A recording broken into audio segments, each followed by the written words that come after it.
você não recebia jornal. Não é que você vai comprar um jornal. Nós tivemos que montar um esquema, eu digo nós assim como exilado geral, perdoa essa linguagem do nós, mas não tínhamos jornais. Então, com o tempo conseguimos criar uma estrutura, substancialmente na Varig, funcionários da Varig nos levavam jornais. Você tinha que informar as coisas mais elementares para a tua colônia.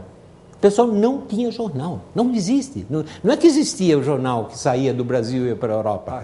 Ia lá para alguns consulados, algumas coisas, mas na época não tinha. Você não lia jornal, você não ouvia rádio.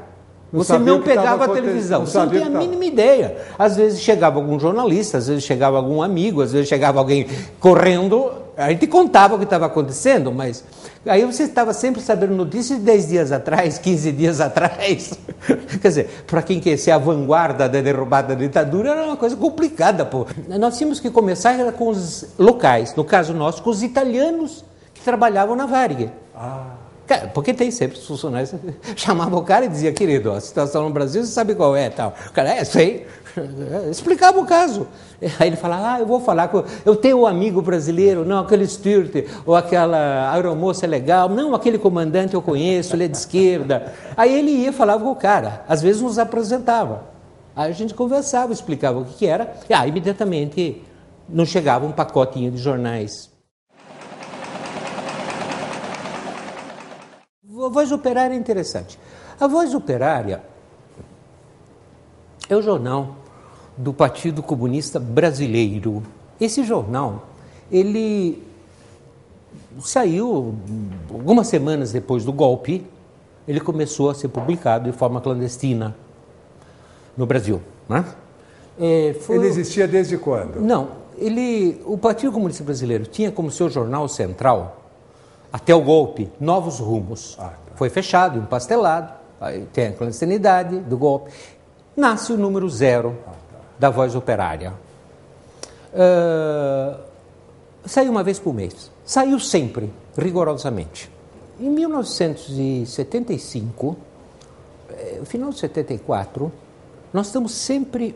Cai as gráficas que produziam o jornal Voz Operária no Rio de Janeiro. Nós estamos falando do Partido PCB. Partido Comunista Brasileiro. Esse jornal, como eu dizia, ele era importante porque ele é o que tem maior persistência.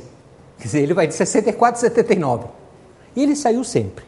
É fundamental para um partido comunista ter o seu jornal. Não importa nada. O jornal tem que existir. Isso nasce desde Lenin. Quando Lenin, em 1903, me corrija, acho que ele fez o Iskra, e tem que fazer o jornal. O Partido Comunista está na desgraça maior, morreu todo mundo, mas tem que ter o jornal, porque se não tiver o jornal, não tem partido. Até porque aglutina pessoas, né? Até porque aglutina, é uma forma de dizer que está vivo. Senão, como é que você vai dizer que está vivo? O que você vai? Faz todo sentido. Então, o jornal tem que existir. Ele foi destruído. Não só foi destruído a gráfica, mas como foi destruído também os que faziam. Todo mundo preso, assassinado, etc. E aí criou desespero. O jornal tem que continuar. Aí, então, se decide, correndo, fazer no exterior. Mas fazendo de conta que está sendo feito no interior. É importante. Esse era o truque. A decisão é que se faça em Roma, a impressão. Só que quando nós vimos o jornal, foi de se matar. Por um motivo muito simples. A bendita gráfica não tinha nenhum sinal brasileiro. Então, por exemplo, não existia o C cedilha, não existia o tio. Então, nós vamos ver resolução política do CC, do PCB.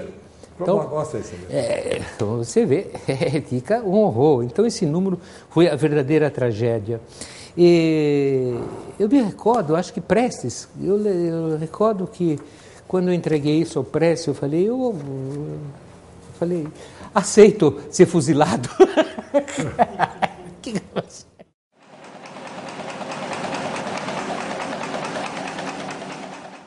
Esse arquivo foi criado, então, aos trancos e barrancos, aos pedaços, escapando da repressão no Brasil, saindo clandestinamente do Brasil.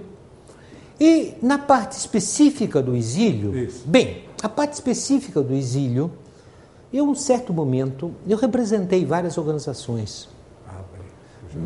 Em certo momento, antes da cisão com a luta armada, eu fui representante de várias organizações de luta armada. Então eu recebia os documentos e os jornais dessas organizações. E eu ia empilhando em casa. Quando estava chegando a anistia, ou quando chegou a anistia, a parte que alguns eu trabalhava, o Maurício fazia várias disso daqui, o Maurício Martins de Mello. Então, também, já tinha porque ele estava fazendo, ele que fazia. E depois, quando estava chegando a anistia, eu decidi ficar um pouco mais e tentar segurar e recolher o material do exílio. Porque os exilados fechavam suas casas, pegavam um avião e vinham para casa. E, sobretudo, não traziam nada. Primeiro eles tinham medo de trazer, sabe-se lá o que vai acontecer. Não traziam nada. E jogavam fora. Então foi uma luta para recolher cartas, documentos e também impressos. Eu fiz uma carta circular a todo mundo. Por favor, mandem para mim. E vários mandaram.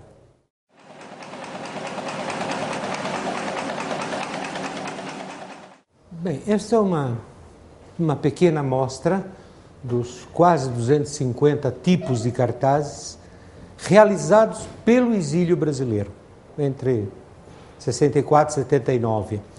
Esses cartazes, em diversos países, ele tem algumas funções diferenciadas. Alguns cartazes são muito bonitos, outros são muito pobres. Acontecia o seguinte, sobretudo na Europa, tinham os festivais dos grandes partidos comunistas, dos jornais dos grandes partidos comunistas, ou dos pequenos também, e dos partidos socialistas. Em geral, o exílio brasileiro era convidado a participar desses festivais. Vou dizer os dois maiores, porque são mais conhecidos.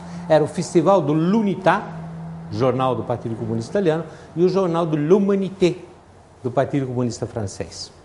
Então, se costumava sempre fazer alguns cartazes, para você montar lá uma barraquinha e ter alguma coisa. Inclusive, se o cartaz era mais bonitinho, a gente vendia. E vendia como água. O que ele queria dizer? E vendia como água. Então, era uma forma de financiamento. Outras vezes era só para criar uma denúncia. Você até pregava em postes em algumas cidades da Europa. Outras eram para convocar reuniões, manifestações de solidariedade.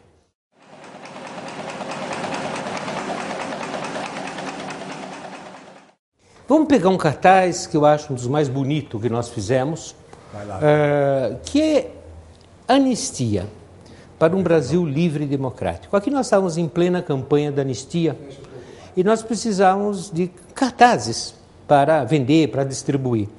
Esse cartaz foi feito pelo grande cartunista Miguel Paiva. Evidentemente não é assinado. Foi feito aonde? Esse aqui foi feito em Milão. Foi um pedido específico, me recordo, quem era amigo dele era o Maurício Martins de Mello. Eu estive junto quando nós conversamos com o Paiva e ele fez esse cartaz, nós adoramos e o imprimimos.